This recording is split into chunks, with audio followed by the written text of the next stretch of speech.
Mga amigo, ito yung pinutol ko kaninang umaga. Ito, pinutol ko hanggang sa baba yan mga amigo. Oh, ito mga amigo.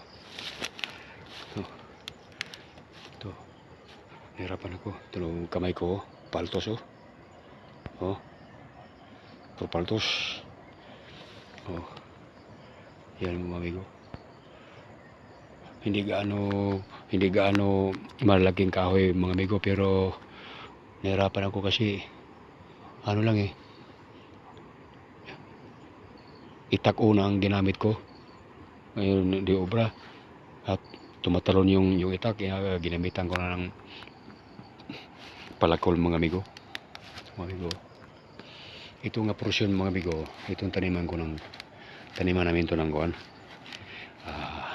saging, niyog, tsaka kakao.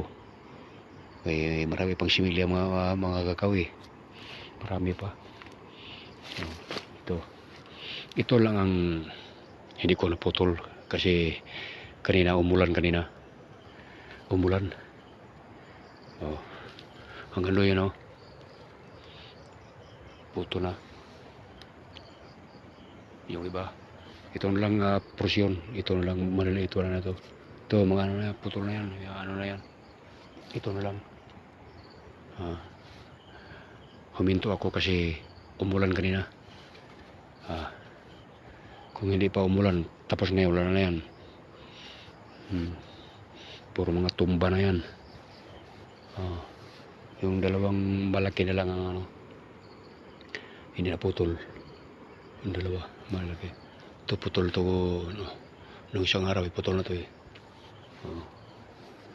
kaya ito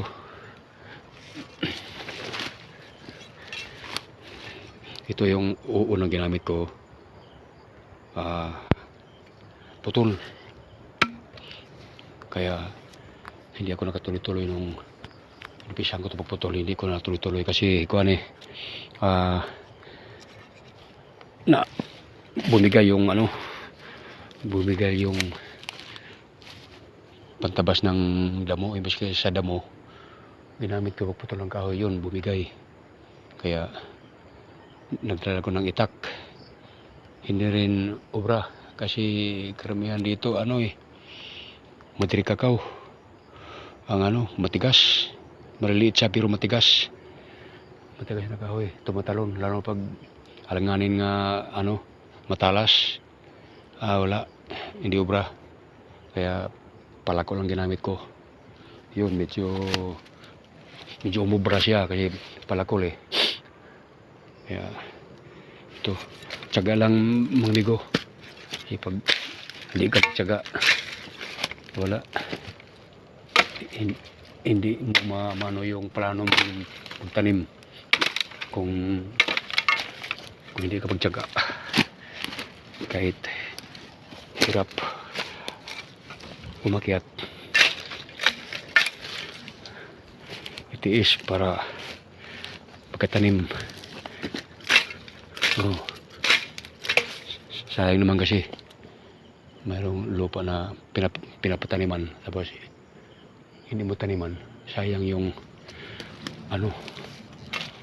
alok. Inalok ka na lang taniman. Taniman mo. Sige mga amigo, dito lang video kong ito mga amigo.